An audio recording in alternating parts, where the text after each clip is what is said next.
Di awal tahun 80-an, kejahatan merajalela di Indonesia. Preman-preman atau gali, gabungan anak liar, menguasai jalanan, pasar, dan berbagai tempat lainnya.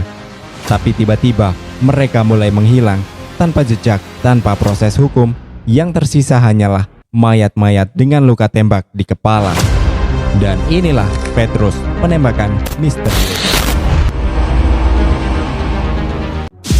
Peristiwa Petrus adalah operasi penumpasan kejahatan yang berlangsung pada awal tahun 80-an pada masa pemerintahan Presiden Soeharto dalam era Orde Baru.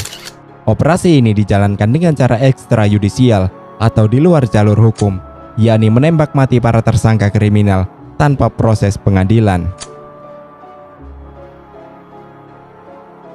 Di awal era dekade 80-an, Indonesia berada dalam situasi genting. Urbanisasi atau proses perpindahan penduduk dari desa ke kota meningkat pesat untuk mencari pekerjaan demi kelangsungan hidup yang lebih baik. Tapi sayangnya, hal ini tidak diimbangi dengan lapangan kerja yang ada dan justru mengakibatkan pengangguran melonjak dan kemiskinan kian merajalela. Hingga berujung pada tingkat kejahatan naik drastis, terutama di kota-kota besar seperti Jakarta, Surabaya, dan Yogyakarta.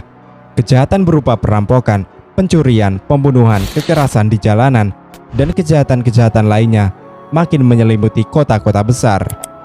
Salah satu pemicu maraknya kejahatan ini disebabkan oleh lemahnya penegakan hukum di era Orde Baru. Banyak kasus kejahatan tidak diusut hingga tuntas.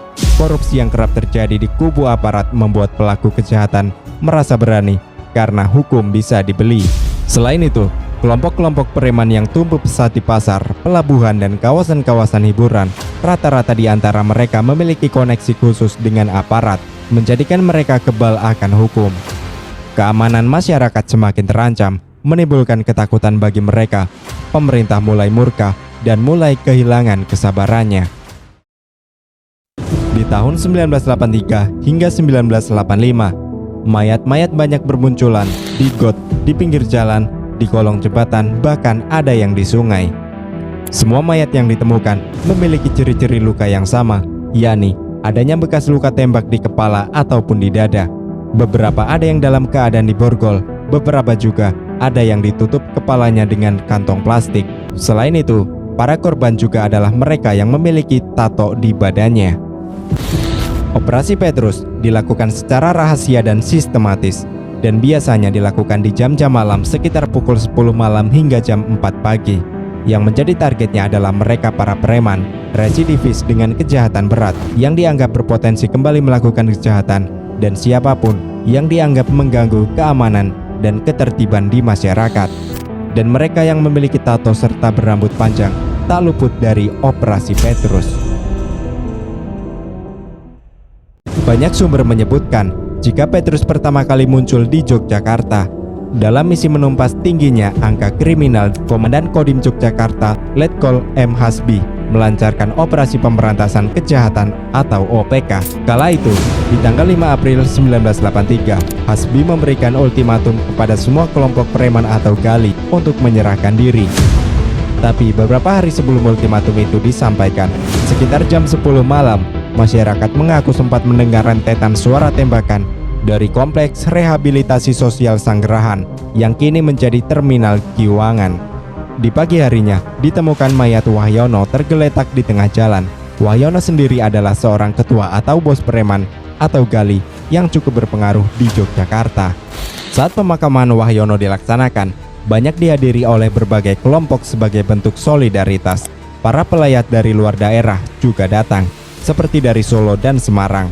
Diduga ada intel yang menyusup ke dalam kerumunan pelayat, kemudian memfoto para pelayat yang dicurigai sebagai gali yang berafiliasi dengan Wahyono, yang kemudian para pelayat yang dicurigai itu masuk ke dalam list sebagai target Petrus berikutnya. Dan benar saja, beberapa hari kemudian, bos-bos gali satu persatu ditemukan tewas dengan tanda-tanda yang sama, yakni adanya bekas luka tembak di kepala dan di dada. Dan setelah itu, Petrus mulai menyebar ke beberapa kota besar lainnya. Sementara cara yang dilakukan Petrus dalam mengeksekusi korbannya pun bermacam-macam. Ada yang langsung ditembak di tempat, ada juga yang ditangkap lalu dibawa ke tempat sepi kemudian dianiaya sebelum akhirnya mereka dihabisi dengan cara ditembak di bagian kepala dan dada. Pasca dieksekusi, mayatnya pun diletakkan di tempat-tempat umum seperti di depan-depan sekolah, bioskop, trotoar, pasar, dan lainnya. Hal ini sengaja dilakukan untuk memberi rasa takut para penjahat dan sebagai gambaran, jika berani melakukan tindak kejahatan, maka akan menjadi target selanjutnya. Setiap harinya, koran-koran menyiarkan berita penemuan mayat bertato yang disertai gambar-gambar seram dari para korban. Tujuan dilaksanakannya Operasi Petrus tentunya guna menimbulkan efek jera terhadap pelaku kriminal. Jika melihat dari sudut pandang keamanan suatu negara, untuk mengurangi atau bahkan menghilangkan segala bentuk tindak kejahatan, serta memberikan keamanan secara cepat bagi masyarakat, aksi Petrus ini mungkin dapat dikatakan cukup efektif untuk mengatasinya. Terbukti, kurang dari 3 tahun dalam operasinya, di tahun 1985, angka kejahatan benar-benar menurun drastis. Selain karena banyaknya para pelaku kejahatan yang telah dilenyapkan, mereka yang pernah melakukan aksi kriminal namun selamat dalam operasi ini tentu akan merasa ketakutan jika hendak melakukan lagi aksi kriminal. Tapi sayangnya, reaksi ketakutan yang disebabkan Petrus bukan hanya dirasakan kalangan pelaku kejahatan, akan tetapi dirasakan juga bagi rakyat sipil. Hak kebebasan dalam menjalani kehidupan pun menjadi sangat terbatas. Akan tetapi sebagian masyarakat setuju dengan operasi ini, sebab para pelaku kejahatan tidak akan lagi berani bertindak, sehingga masyarakat tidak perlu lagi merasa takut akan menjadi korban kejahatan. Dengan begitu, ketenteraman dan ketenangan dalam menjalani berbagai aktivitas dapat dirasakan. Memasuki tahun 1986, para aktivis HAM dan lembaga-lembaga internasional mulai memprotes keras tindakan ini. Mengeksekusi ribuan manusia tanpa adanya sebuah proses hukum dianggap melanggar prinsip keadilan dan hak asasi manusia. Selain itu, ada kekhawatiran jika korban bukan hanya pelaku kejahatan, tetapi juga orang-orang yang tidak bersalah atau yang tidak disukai aparat. Dalam dokumentasi LSM atau organisasi HAM, sebagian korban sebenarnya tidak memiliki catatan kriminal yang jelas. Artinya, ada potensi salah sasaran atau penyalahgunaan operasi. Dengan demikian, Operasi Petrus dianggap sebagai pelanggaran HAM berat. Operasi Petrus, sebuah bab kelam dalam sejarah Indonesia. Antara tahun 1983 hingga 1985, ribuan nyawa melayang dalam senyap. Amnesty International mencatat antara 2.000 hingga 10.000 korban. Akademi dari kampus-kampus ternama seperti UGM dan UI memperkirakan 3.000 hingga 5.000 orang meninggal dunia. Sementara LSM dari media menyebut lebih dari 2.000 orang hanya di Pulau Jawa.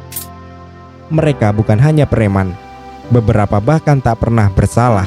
Tanpa pengadilan, tanpa proses hukum, hanya peluru dan pesan ketakutan.